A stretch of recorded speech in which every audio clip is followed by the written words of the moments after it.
Everyone, Sentinel here, and welcome back to another video. So today is a movie review. So yesterday, when I say yesterday, I'm talking about Sunday, October 8th, because the current day that I'm recording this video is Monday, October 9th, and it should get uploaded on October 10th. If I don't fuck up like last week. I don't plan on fucking up like last week. Yeah, so anyway, I saw the No Game No Life Zero movie, and it was fucking epic. Um, Hats out to the Madhouse. Really did a good job of animating the movie. And if you don't know who what Madhouse is, there's an animation studio. They animated One Punch Man. I can't really. Oh, One Punch Man and like Mob Psycho 100. And I think they might have animated more. I just can't really remember. But yeah. So anyway, for those who don't know, No Game No Life Zero takes place 6,000 years before Sora, before the anime, and this is the time when like all of the gods and species are warring over to become the one true god. Now, I don't plan on going in depth as I did with the Kimi no Nawa movie review because I don't know. There's probably like not many people who actually saw No Game No Life Zero. But just a fair warning, there may be spoilers. So if you don't want spoilers, then I suggest just like click off the video. Anyway, so here's a little bit about the two main characters. There is Riku, and he's basically like a white-haired, edgier version of Sora. And then there's Shvi, I probably butchered that, who is an ex machina, who, if you don't know, is kind of like a type of an android species that are part of like one mind. Like one mind. Kind of like I'm trying to think of like comparison, like the Vex from Destiny, or like for all those who've seen Star Trek, like the Borg Collective. Yeah. Anyway, now, but here's the thing: Shmi has been kind of like, what's the word? Severed from her cluster, and so yeah, Riku meets Shvi one day on like a mission, and the movie starts out. Like you can really sense the distrust between Riku against Shvi. I mean, all her quest was to understand like the human heart or something like that. Oh, I should say one thing about Shvi. She's a more badass version of Shiro. And I think she might be slightly smarter too, but I'm not entirely sure. They could be both as smart. But yeah, but she was, a cute fucking lolly. Unfortunately, I had to see the movie dubbed because the day that it was subbed, I was unable to go and see it, which sucks. And I'm not about to re-watch the movie sub because, well, I mean, the movie was great. There were a lot of sad parts in it. Not just one. The whole movie was like literally a tragedy. If I can give it a few tags right about now, I'd say science fiction, action, romance, and tragedy. And drama too. Yeah. But the animations were fucking beautiful. I just love the art. Like the No Game No Life anime had some fantastic art. And the movie. Oh my fucking god! Also, we did get to see a return of the original cast: Sora, Shiro, Tet, Izuna, Jibril. Also, Jibril did appear in the movie too. Okay, here's gonna be a spoiler. Okay, so the one thing that all the gods and species were kind of like fighting over was fuck, I cannot believe I already forgot what it was called. But it was this kind of like one thing that would grant them the power of one god. Now, and every species had like their own super weapons, kind of. Like the elves had like the air astria or something like that. I don't think that's the correct name. I'm probably horribly fucking wrong on that. And the dwarves had like this fucking E-bomb. And then there was this species, I think it was like the old days or something like that. I can't remember. they had this one really overpowered attack called Heavenly Strike. Yeah. So anyway, here's one like the movie took me on made me feel emotions that I have honestly never felt in a while, or never knew that I could actually feel those emotions. I don't mean to sound edgy right there, but I'm sorry if that came off a bit as edgy. Yeah, like for example, here's a really an emotional part in the beginning of the movie. Riku sent one of the members of the squad to like die because they were unable to get out of this. I think it was like a self-destructing, I guess, underground settlement and search for like a map. But yeah. Now, anyway, the story, in my opinion, was like really well told. I'm trying to think what else was good. I already mentioned the animations. Now, anyway, one of the emotional parts was I feel like I should, for those people who don't really give a fuck about spoilers and have kind of like stayed in just to know about this, I'm just gonna say this right now. Don't get attached to the main protagonist because you will regret it. Anyway, so here's an emotional part. Shvi's death. So basically she was placing these things that would help the humans win the war to find that one thing that would give the power of the one true God, I guess. Like humans, they technically weren't really created by anybody. They just kind of like exist. That is in the movie, that is. It's because obviously those who've seen the No Game No Life movie are aware that the humans are the weakest species. Well, actually, I personally think they're kind of like really the strongest species. But I could go into why I really think the humans are honestly stronger than the elves. Not in terms of magical power, but like in terms of knowledge, I guess you can say. Yeah, that I don't. If I do go in depth about that, well, this video will be like fucking an hour and a half long, and don't want to make it that long because that would literally kill my fucking network. But, yeah. So anyway, going back to this one emotional part, Shvi's death. So she encountered Jabril. Yes, Jabril made an appearance, but she wasn't like the Jabril we know, orgasming over fucking books. But yeah, the fight was really epic. So, I mean, at first, Shvi really didn't start going all out against Jabril. I think Jabril could most definitely be in like top 10 most powered anime characters because she was very overpowered. I mean, and so is Shvi too. The Ex Machina are fucking cool.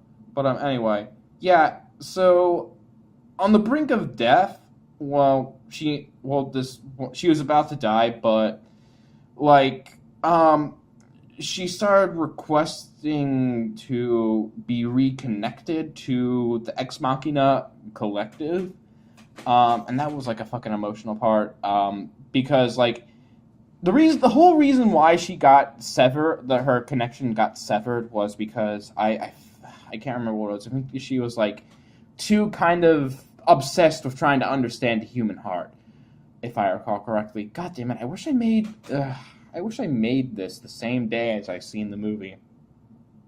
Unfortunately, I was unable to. Yeah.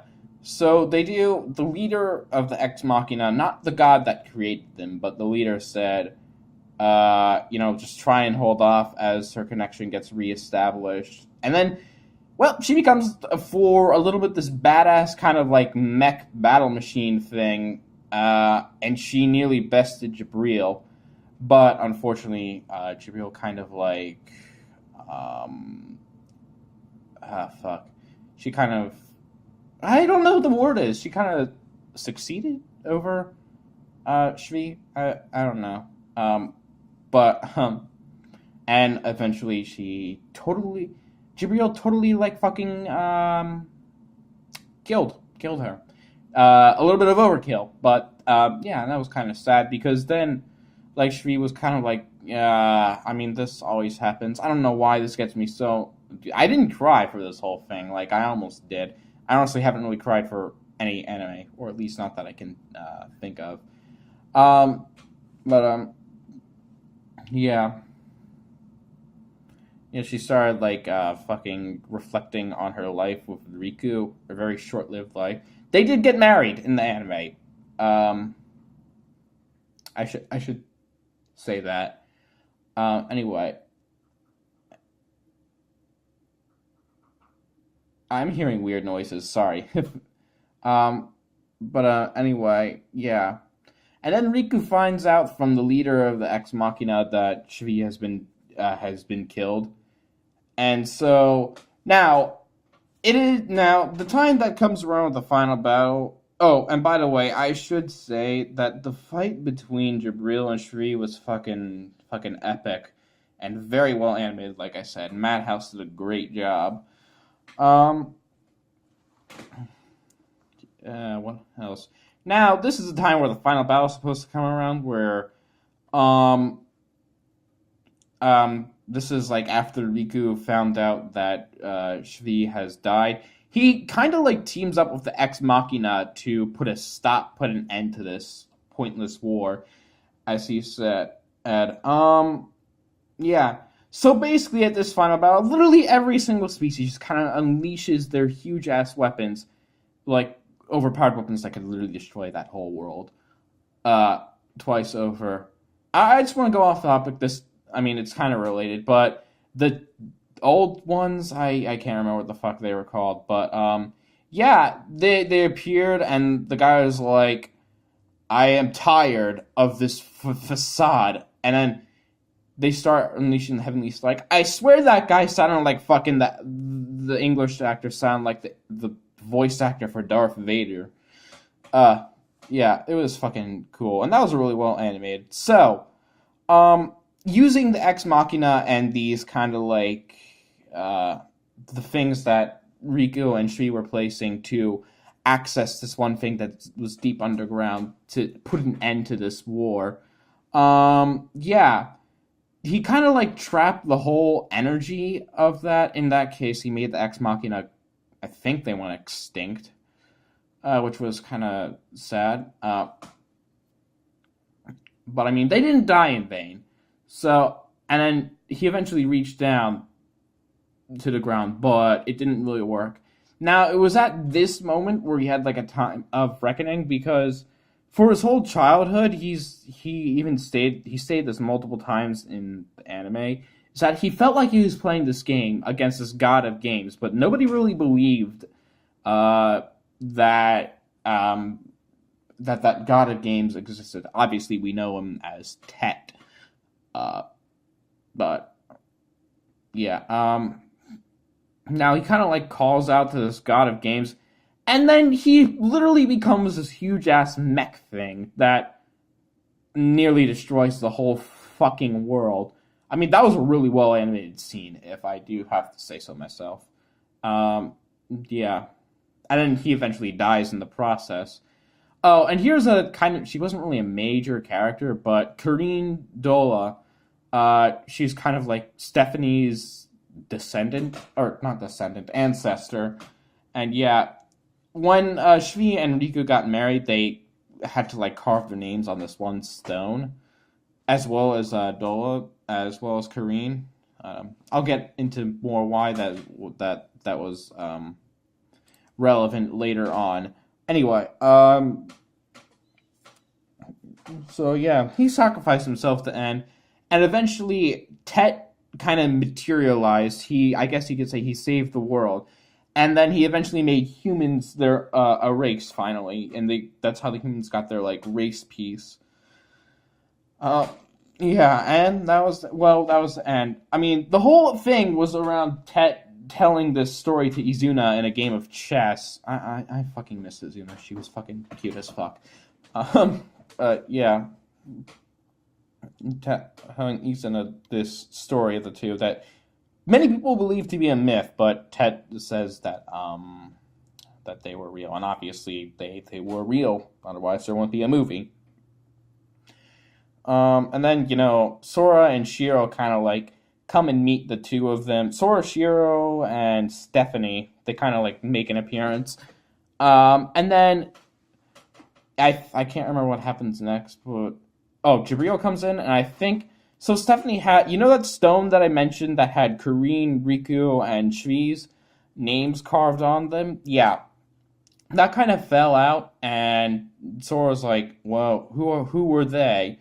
And he says Stephanie's like Kareen. She was like queen of the Dola family, and yeah. And then they see the name Riku and Shui, and they ask about that one, and Stephanie's like, I don't know, who are they? This honestly, the two of them were pretty much like fucking ghosts.